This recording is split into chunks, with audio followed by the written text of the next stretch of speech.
Okay, so you ever just find yourself, scrolling through the news and you see these headlines and you're thinking, all right, this sounds like a pretty big deal, but what does it actually mean? Like, what does it mean for the future?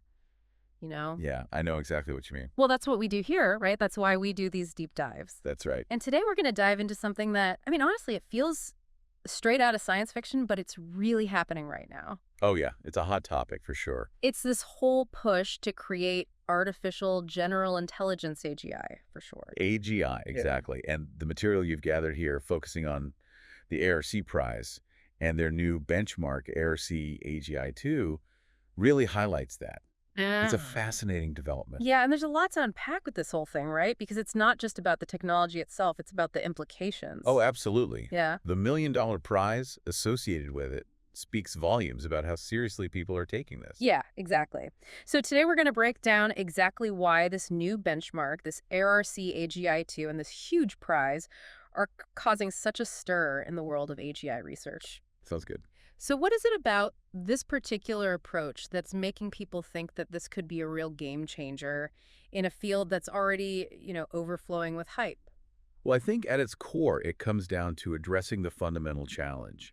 How do we bridge the gap between human intelligence, which is incredibly adaptable and flexible, and the more spiralized capabilities of even our most advanced AI systems? Okay, that makes sense. So, let's start with something that's been bugging me a little bit. Okay, what's that?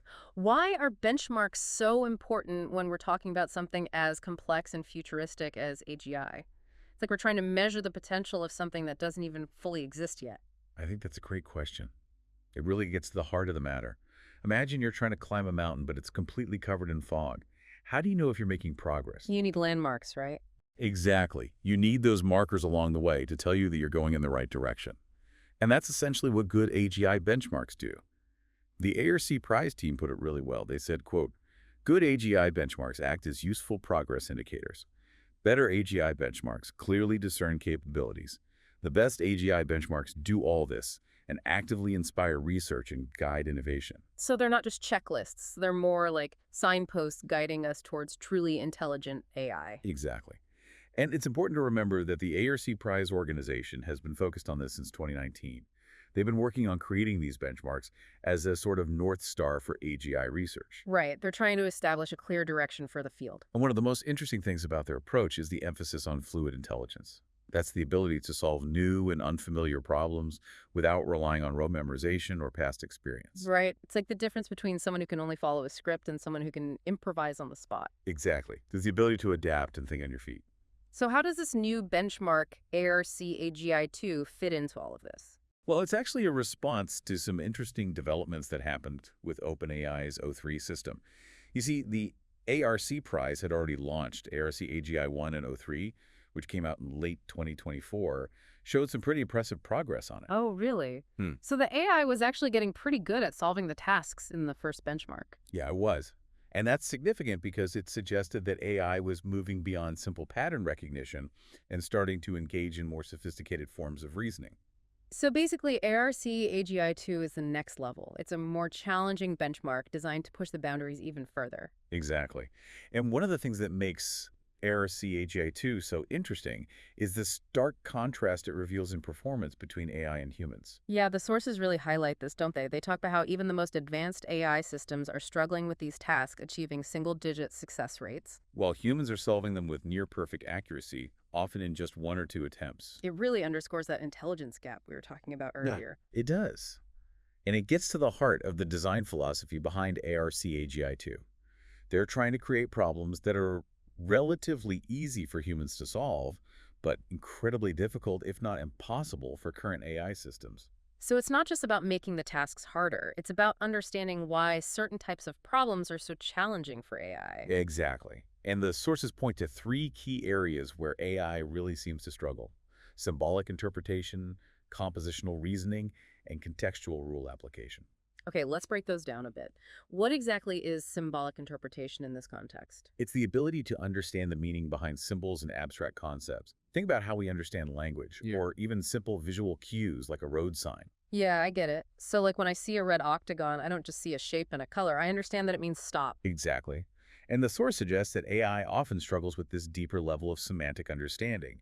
It tends to rely more on recognizing patterns at a surface level. So it might be able to identify the shapes and colors of a road sign, but not necessarily grasp the underlying concept of what it represents. Right? Then there's compositional reasoning, which is the ability to combine multiple pieces of information or rules to solve a problem. Mm. It's not enough to understand each rule in isolation. You need to be able to see how they relate to each other and how they can be used together. So, like if you're following a recipe, you need to understand how each step builds upon the previous ones. Exactly. And finally, there's contextual rule application. This is all about understanding when to apply a rule, when to adapt it, and even when to break it based on the specific situation you're in. Right, because the rules aren't always black and white. And human intelligence is incredibly flexible in this regard. We're constantly adjusting our understanding and application of rules based on the context. But AI systems can be much more rigid, often applying rules in a very absolute way, even when it doesn't make sense. And that lack of adaptability is a major hurdle in achieving more general intelligence. Okay, so it seems like RRC-AGI-2 is really trying to probe these fundamental weaknesses in current AI. But the sources also talk a lot about efficiency. It's not just about whether the AI can solve the problem, but how much computational power it takes. Why is that so important? Well, the ARC Prize team makes a really compelling argument. They say that true intelligence isn't just about finding the solution, it's about finding it efficiently. And they have some pretty striking data to back that up. Oh, like what? Well, they found that human panels could solve these complex ARC AGI2 tasks with 100% accuracy at a cost of around $17 per task. Wow, that's pretty impressive. Right. But early estimates for OpenAI's O3, which only achieved a 4% success rate, put the cost at a whopping $200 per task. So even when the AI manages to solve the problem, it's doing so in a much more resource-intensive way. Exactly. And this efficiency gap, as they call it, really highlights the fundamental differences in how humans and current AI approach these challenges. It suggests that there's something more going on with human intelligence than just brute force computation. I think that's right. And it really underscores why the ARC Prize team is emphasizing efficiency as a key factor in evaluating progress towards AGI. Which brings us to the ARC Prize 2025 competition and that $1 million prize pool. It sounds like they're really trying to incentivize progress in these specific areas where AI is currently falling short. Absolutely. The structure of the prize reflects that the grand prize of $700,000 is awarded for achieving an 85% success rate on ARC AGI-2 while also staying within certain efficiency parameters set by Kaggle. So it's not enough to just solve the problems. You have to do it in a way that's computationally efficient. Right. And there are also prizes for the highest scoring submission overall for groundbreaking research papers and other contributions. And the fact that they're launching the competition on Kaggle this week is huge. It opens it up to a global community of researchers and developers. It does. And they're hoping to build on the success of the previous year's competition, which saw over 1,500 teams participating and produced over 40 research papers. Yeah, that's pretty amazing. It seems like they're really trying to foster collaboration and innovation around this particular benchmark. And it's interesting because the ARC Prize team seems to believe that the next big breakthroughs in AGI might not come from the usual suspects.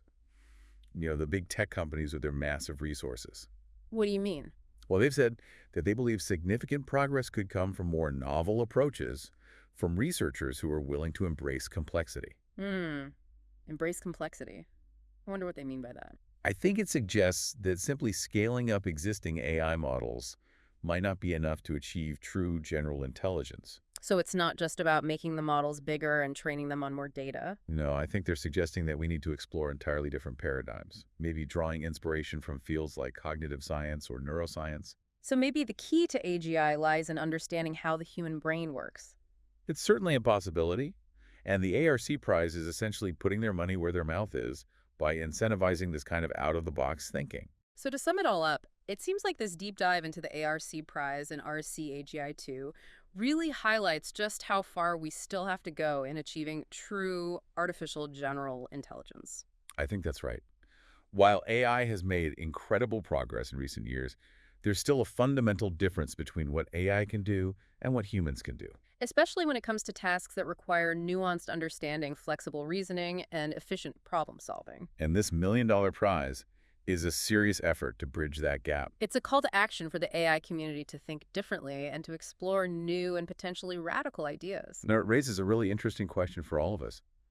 What if the key to unlocking true AGI lies in unexpected places in disciplines that haven't traditionally been associated with AI research. What if we need to look beyond the world of algorithms and data and delve into the mysteries of the human mind? Yeah, that's a fascinating thought, and one that I think we'll be grappling with for many years to come. Thanks for joining me on this deep dive. It's been a thought-provoking conversation. My pleasure. And for all of you listening out there, keep those questions coming because that's what drives us to explore these complex and important topics. That's right. Until next time. See you then. Bye.